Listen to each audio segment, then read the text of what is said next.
भी नहीं चाहिए। जीसस परमात्मा का पुत्र है तो परमात्मा कौन हुआ? तो चलिए एक और सवाल आपसे पूछता हूँ, शायद से आप लड़के हैं, आप इंसान के बेटे हैं, तो आपका पिता क्या हो गया?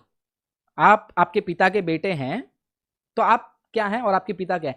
कैटेगोरिकल एरर कहते हैं इसको फिलॉसफी में। कैटेगोरिकल एरर का मतलब क्या होता है? लोगों को लगता है कि परमेश्वर का बेटा है तो वो परमेश्वर नहीं है। अगर मनुष्य का बेटा मनुष्य है, बिल्ली का बेटा बिल्ली है, बिल्ली का बच्चा बिल्ली है, परमेश्वर का पुत्र परमेश्वर क्यों नहीं हो सकता है? और जो गैर विश्वास वाले लोग हैं, जैसे कि इस्लाम वाले जो हैं, जो सूरा छठा आयत सूरा 6 आयत नंबर 100 और 101 I think so, I am not sure, जिसमें लिखा है कि अल्लाह ने जो है अल्लाह की पत्नी नहीं है तो उसके बच्चे कैसे हो सकते हैं? तो उनकी मिसअंडरस्टैंडिंग देखो मुसलमानों की, उनको लगता है कि बच्चा होना है तो पत्नी होनी चाहिए, क्योंकि उनके माइंड में यही है कि शारीरिक संबंध से बच्चा होता है। और जो हिंदूज हैं उनको लगता है कि शारीरिक संबंध से ही बच्चा होता है, तो खुदा का कैसा बच्चा हो गया? क्रिश्चियंस सन ऑफ गॉड जब कहते हैं उसका मतलब क्या है हमको समझना बहुत जरूरी है। यहूदी कल्चर में जाइए, भारतीय कल्चर को, वेद के टॉपिक को, कुरान के टॉपिक को उसमें अप्लाई मत कीजिए। यहूदी कल्चर में जब भी कोई कहता है कि कोई किसी का पुत्र है, उसका एक कारण हो सकता है कि वो वाकई में उसका बेटा है, दूसरा कारण हो सकता है कि उनके समानता को दर्शा रहा है। इसीलिए जब आप यूहन्ना की किताब 8वां अध्याय सब पढ़ते जाते हो, जब यीशु मसीह ने अपने आप को परमेश्वर का पुत्र कहा, यहूदियों का क्या रिएक्शन था? आप पढ़िए, मैं आपको वचन पढ़ के सुनाना चाहता हूं।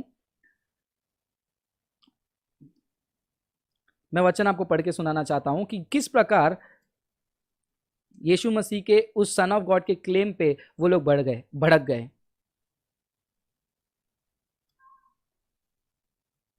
ये आप पढ़ सकते हैं यूहन्ना के किताब में, यूहन्ना के किताब में 10वां अध्याय में वचन 31 से लेकर आप पढ़ सकते हो। और यूहन्ना के किताब में 8वां अध्याय वचन नंबर 50 से आप कंटिन्यू पढ़ सकते हो। देखिए वचन में क्या लिखा है यहां पर। यूहन्ना की किताब 10वां अध्याय वचन 30 से लेकर 33 में, आई एंड फादर आर वन, पिता और मैं एक हूं।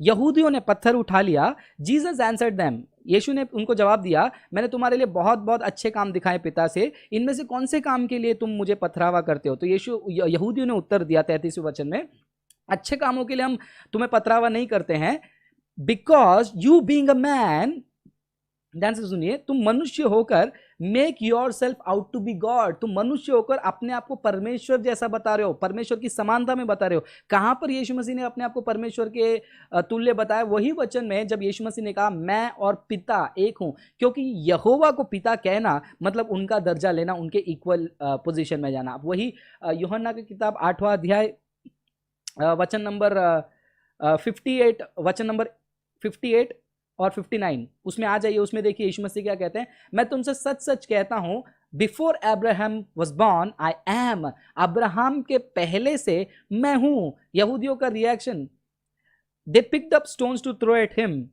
उन्होंने पत्थर उठाए, क्योंकि यहूदी लोग समझ पा रहे थे कि यीशु मसीह का दावा क्या है। आप भारत में बैठकर जो आपको नॉलेज नहीं है यहूदी कल्चर का, आप ऐसे सवाल पूछेंगे तो फिर आपको ऐसे ही निर्णय पे पहुंचेंगे कि यीशु परमात्मा का पुत्र है तो परमात्मा कौन है? तो यीशु मसीह खुदा है। क्यों यीशु मसीह पिता कहते हैं? क्योंकि यहूदी कल्चर में पिता कहना समानता दर्शाना है, और इंसान जो है परमेश्वर के भाषा को समझ पाए, इसीलिए वो फादर सन का एक रिलेशनल टर्म इस्तेमाल करते हैं, ना कि वो शारीरिक रूप के संतान है यीशु मसीह। हंसते रहिए, हा हा हा करते रहिए, कोई बात नहीं, जवाब तो हंसने से नहीं बदल सकता है। चलिए अगले कमेंट की ओर चलते हैं।